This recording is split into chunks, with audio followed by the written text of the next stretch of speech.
reading comic books, unfortunately, I love that there's this conversation recently about comic books and graphic novels to be used for literacy, because I think it's so important. I think when I was growing up, and maybe some of you guys as well, like, it wasn't really deemed as like quality literature, the classics, right? And now there's teachers coming back saying, you know, you gotta use both sides of your brain to read comics, the right side, the left side, interpret the pictures, the words, and so I love that there's this resurgence of that. So unfortunately, although I didn't grow up reading comics, I just fell in love with storytelling growing up. I was addicted to watching Mulan actually as a kid, and I watched it 6 times a day. My Lola played it every single day. Lola is grandmother in Filipino, which actually will tie into the Mask of Kalia a little bit later. But I saw her on screen and said, okay, she looks like me. I guess I too can be a warrior princess badass. Yeah. So that's what I grew up wanting to be. As I grew up, I soon realized that there weren't a lot of people who looked like me, but it didn't stop me from wanting to pursue the performing arts. So I begged my mom to let me move out to Los Angeles when I was quite young and between middle and high school. And my mom's like, well, if you want to do that, you have to get an agent and a manager. You just can't move out to LA. So I said, okay. I got a manager and an agent. And my mom said, oh shoot. I guess I have to hold up my end of the bargain and let her move out there. So that's exactly what we did. And I know for my mom, being an entertainer is not on the approved Filipino parental list at all. I know you wanted to be a journalist. I did. But that was not approved, so Still time, we need journalists. Yes, now more than ever, actually. So I'm really, really lucky. I mean, she quit her job in corporate America for 20 years to move out to LA with me, which I will be forever grateful for.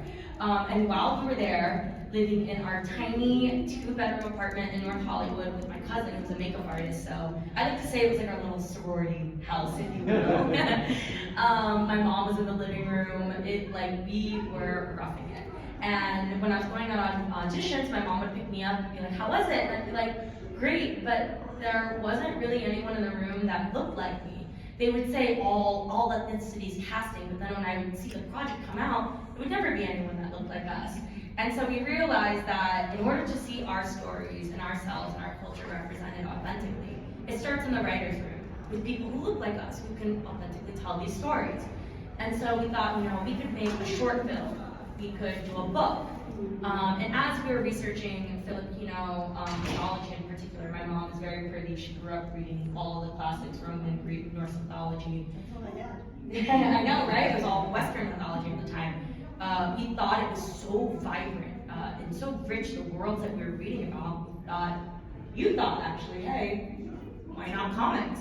I had no experience in it. She had no experience in it, but as we were looking into it, I was like, oh, okay. This is like a directorial storyboard when you're planning for a film. Okay, this is something I can relate to.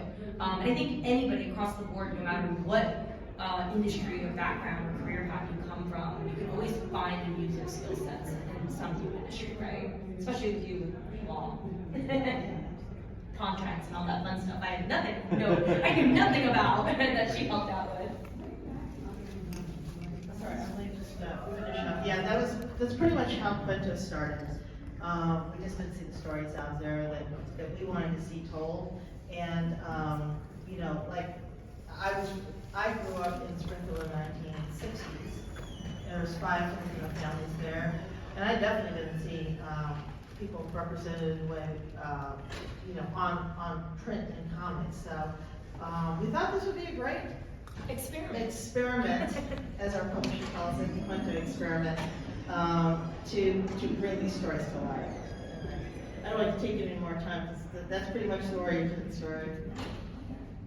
All right, Katie, how does it start the store? All right, so there's in a life you can cut a story in a lot of places, but I'm gonna do a little bit of a cold open here. I was already reading comics. Comics were a thing that I loved, and I was in a moment in time where I was really struggling with my mental health. I was having a lot of anxiety. I was having a lot of anxiety attacks that I did not at the time know were anxiety attacks, but I was just having a really hard time sometimes going out into the world and dealing with being in it.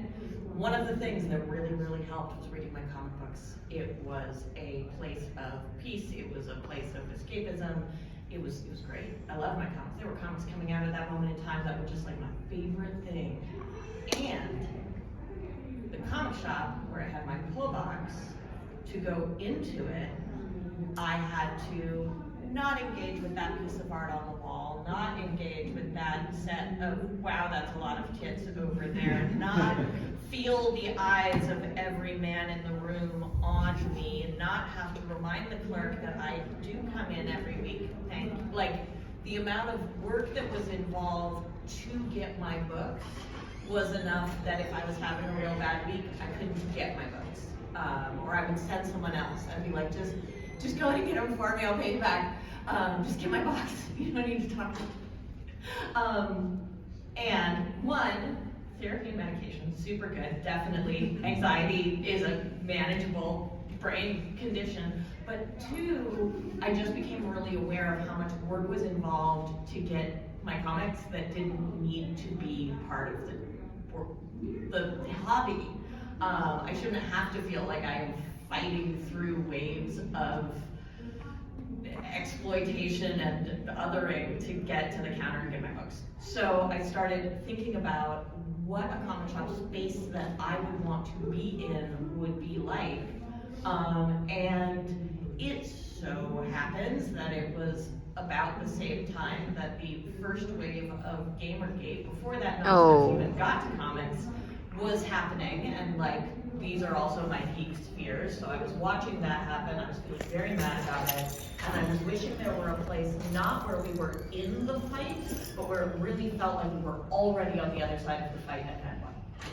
I don't want my store to be a place where we argue about whether women and people of color and queer folks belong in comics. I want to have the best collection of those things available, and I want it to be obvious when you walk in the door that we're not having that conversation today. And so that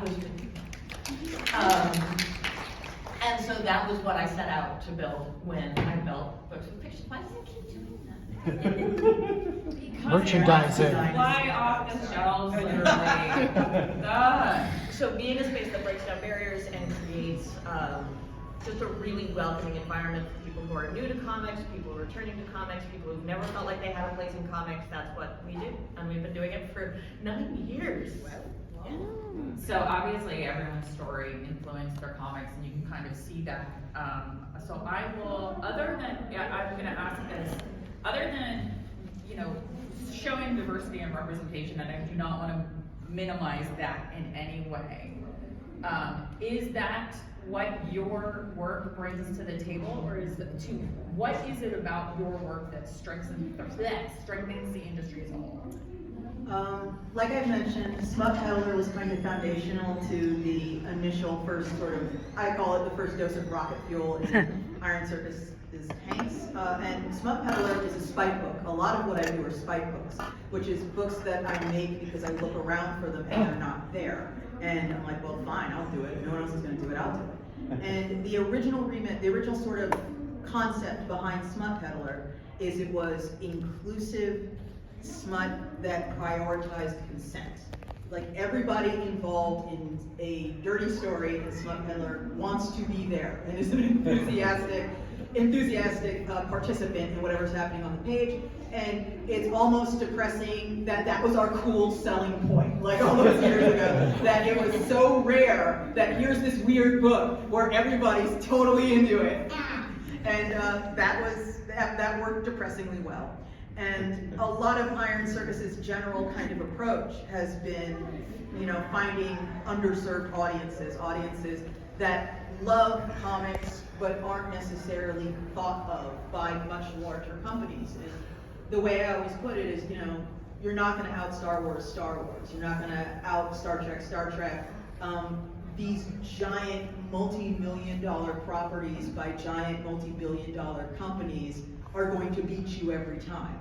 But their secret weakness is that when you are working on the scale of things that cost hundreds of millions of dollars to make, they have to sand down all the high points and bring up all the low points and make it sort of as bland and safe as possible. They can't be edgy or, you know, unique or unusual in too many aspects, because not only do you have to sell this in Brooklyn, New York, you have to sell this in Peoria, Illinois, and you have to sell this in Wuhan, China, and you have to sell this in Busan, South Korea, you have to sell this in Lagos, Nigeria. Everybody needs to be able to see this. If you want